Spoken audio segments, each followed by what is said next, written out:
आज हमने आपको तकलीफ़ इसलिए दी कि एक इम्पॉर्टेंट डेवलपमेंट कल हुई है। मरकज़ी सरकार ने कल जो अमेंडमेंट की 2019 के रीऑर्गेनाइजेशन एक्ट में, पहले ही 5 अगस्त 2019 को ये जो हमारी पुरानी रियासत थी इसको यूटी में 2 हिस्सों में तकसीम करके यूटी में डाउनग्रेड करके सामने लाया गया। पार्लियामेंट में कहा गया स्टेट बहाल किया जाएगी। सुप्रीम कोर्ट ने लास्ट ईयर डिसीजन दिया कि स्टेट बहाल हो जाएगी। प्राइम मिनिस्टर और होम मिनिस्टर साहब ने हमेशा बोला, लेकिन कल जब हम इस एक्ट को पढ़ रहे हैं तो इसका मतलब है ये खोखली स्टेट देना चाहते हैं जिसमें कोई भी पावर्स किसी इलेक्टेड गवर्नमेंट के पास नहीं होंगे। डेमोक्रेसी में शायद ये एक मजाक है। और अगर जो कहते थे कि दिल्ली और दिलों की दूरी दूर करनी है, अगर उसका मतलब यही है तो कम से कम जम्मू कश्मीर के लोग इसके साथ नहीं हैं। जम्मू कश्मीर की जो अपनी असेंबली हुआ करती थी, ये सबसे पावरफुल असेंबली थी। अगर अब पावरफुल सबसे नहीं होगी, कम से कम वैसी ही हो जैसी बाकी रियासतों में हर रियासत में असेंबली है। अगर उसको पहले ही इसके दांत ने टूथलेस टाइगर एक चीफ मिनिस्टर यहाँ का खड़ा करना है, लोगों को धोखा देना है, धूल झोंकनी है, तो मुझे नहीं लगता है कि इससे कोई मसला जम्मू कश्मीर के लोगों का हल होगा। ये जो डेवलपमेंट है, हमारी जमात बैठी, सीनियर क़यादत आप देख रहे हैं, पूरी सीनियर क़यादत यहाँ है। हमने फ़ैसला किया कि हम इनिशिएटिव लेंगे। हम सबसे छोटी जमात और सबसे नई जमात हैं। हम अपील करते हैं जम्मू कश्मीर की सभी सियासी जमातों को, ये किसी इनफरादी तौर किसी जमात का मसला नहीं है, ये जम्मू कश्मीर के लोगों की बका का मसला है। कल हमारे आने वाले नौजवानों का मसला है, या हमारी जो बच्चियां हैं, बाकी रहने वाले हैं। तो मैं सबसे अपील करता हूं, हमें मिल बैठ के अपनी पॉलिटिकल डिफरेंसेस को साइड में रख के इकट्ठे होके हमें ये देखना चाहिए कि हम कैसे ये इंश्योर करें कि जो रियासत हमें वापस मिलने वाली है वो खोखली ना हो, उसमें पूरे वो पावर्स हों जिससे हम लोगों की खिदमत कर सकें। कल कोई भी पार्टी यहाँ आ सकती है बिना इसके, कोई कौन, वो तो लोगों का फ़ैसला होगा। लेकिन अगर ऐसे हम बटे हुए चलेंगे तो शायद रोंद डालेंगे, मसल डालेंगे जो रोंदने और मसलने के लिए हमें निकले हैं। अगर हम आज भी नहीं उठेंगे तो फिर हम कभी नहीं उठ सकते। हम एक दूसरे पे इल्ज़ाम तराशी बहुत कर सकते हैं, लेकिन कुछ मसले होते हैं जिसमें इल्ज़ाम तराशी बाले ताक रखनी होती है और एक एकजुट होके अपने लोगों के मफादात का देखना है। और उनके मफादात तभी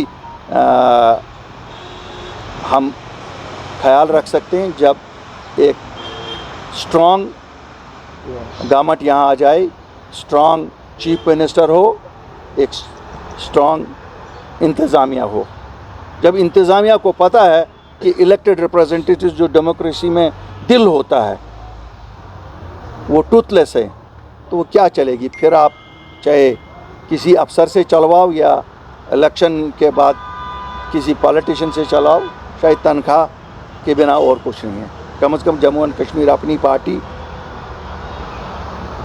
ने इस इलेक्शन के बाद ये तय किया हुआ है कि हमें अपने लोगों के मसले मसाइल उजागर करने चाहिए और जद्दोजहद करनी चाहिए।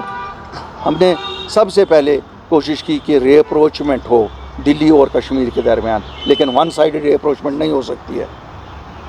इंजीनियर रशीद साहब 5 लाख वोट लोगों ने दिए, शर्मिंदगी की बात है, अभी तक रहा नहीं हुए हैं।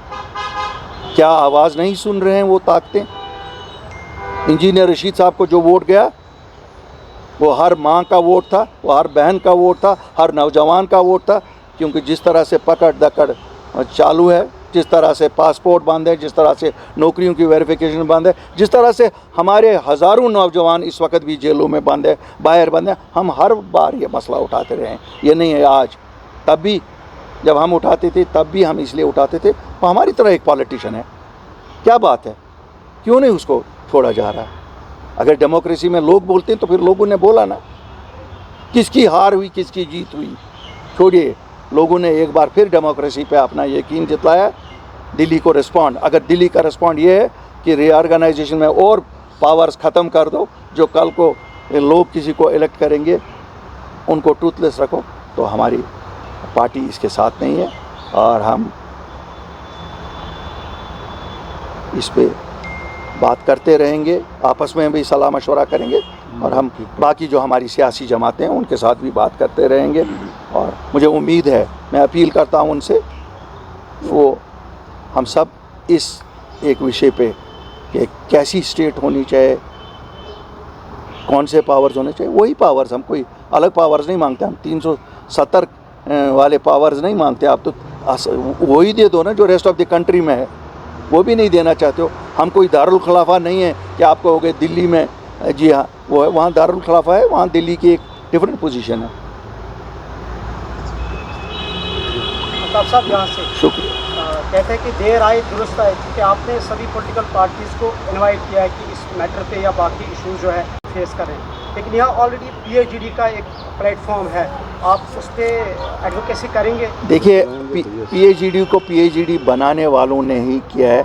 इस वक्त मैं नहीं चाहता हूँ कि हम ज़ख्मों को कुरे दें, ज़ख्मों को कुरे दें। मैं आपसे भी गुजारिश करूँगा, आप भी जम्मू कश्मीर के सब लोग हैं, ये बहुत आसान है। हम पॉलिटिकल पार्टीज़ में अपनी डिफरेंसेस इतनी हैं क्योंकि हम लड़ रहे हैं एक दूसरे के ख़िलाफ़, लेकिन ये कौम का मसला है, ये जम्मू कश्मीर के 1,25,00,000 लोगों का मसला है। ये हिंदू का मसला भी है, मुसलमान का मसला भी है, सिख का मसला भी है, हर एक का मसला है। इसलिए इस पे हमने पहल की, बाकी इसी क्वेश्चन में मैं थोड़ा सा ऐड करना चाहता हूँ। आप किन पार्टीज की बात कर रहे हैं कि उनको यूनाइटेड होना चाहिए? तमाम जम्मू कश्मीर की पार्टीज, तमाम जम्मू, क्योंकि ये सभी को इफेक्ट करता है। Including all national conference? बिल्कुल, क्यों नहीं, सब हम सभी जम्मू कश्मीर की जमातों को अपील करते हैं। नहीं, मैं तो अपील उनको करता हूँ। इनवाइट की क्या बात है, देखो हम छोटे हैं, शायद छोटा, दिस इज़ एन ओपन, वो बुलाएं, उनके पास हम जाके बैठेंगे। हमें कोई ये नहीं है कि हमारे पास ही आके बैठे, हम उनके पास जाएंगे। ठीक है, दो चीज़ें आप भी सब समझ लीजिए, बहुत छोटा मसला है। 13 जुलाई के शहीद हैं, छुट्टी नहीं देनी है, नहीं दे दो, आपने कैंसिल के फातिहा पढ़ने भी नहीं देंगे। ये तो these are certain small things. अगर टॉलरेंस इतनी भी नहीं है कि मकबरे पे कहीं कोई जाएगा, कल को ऑर्डर निकलेगा अपने वालिदैन के मकबरों पे नहीं जाओ, तो फिर क्या करें? तो हालत तो वहीं की तरफ जा रही है। हमने तो बहुत कोशिश की, ये नहीं मैं बताऊंगा, हमने जितनी कोशिश की, और मैं आज भी बताऊंगा, अल्लाह का शुक्र है, हमें एक ही सेटिस्फेक्शन है, हमने गाली गलोच हर एक चीज़ बर्दाश्त की, लेकिन कम अज़ कम उस वक़्त शायद वैल्यू था उस चीज़ का। हमने ज़मीनों का प्रोटेक्शन लाया, हमने नौकरियों का प्रोटेक्शन लाया। ये सरकार तो वो भी नहीं देती, और अगर आज ऐसा ही चलता रहा, कल को वो भी ले जाएंगे। इसीलिए ये सभी जमातों पे इस वक्त जिम्मेवारी बनती है। देखो, हमने लाया, उस वक्त शायद प्रेशर था, हमारे प्रेशर में या लोगों का प्रेशर था कि कोई पॉलिटिकल पार्टी सामने नहीं आ रही थी। हम आए, हमने तो कुछ लाया, हम खाली हाथ वापस नहीं आए। आज तो ये पार्टीज ने अभी बताया कि हम बाइकआउट करेंगे इलेक्शंस का, क्योंकि यहाँ पर जो यूटी के अंडर इलेक्शन लड़ना, ये मतलब दिखा रहा है कि हम उनके गुलाम बनेंगे। तो आपने क्या डिसाइड किया? देखिए, मैं आपको एक चीज़ बताऊंगा, मैंने अपील की है सभी पार्टी से, हम सभी पार्टीज़ के साथ बैठेंगे, और जो यूनानिमस फैसला होगा हम उनके साथ जाएंगे। हम इंडिविजुअल अगर मैं पहले ही कहूँगा, फिर किस लिए मैं उनको बुला रहा हूँ?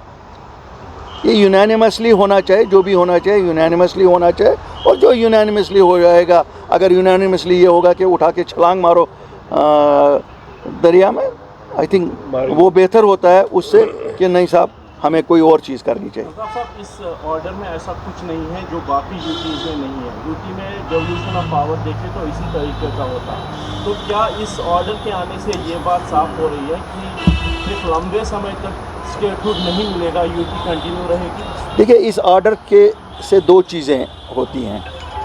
एक, 2019 के रीऑर्गेनाइजेशन एक्ट में आज क्यों ज़रूरत पड़ी,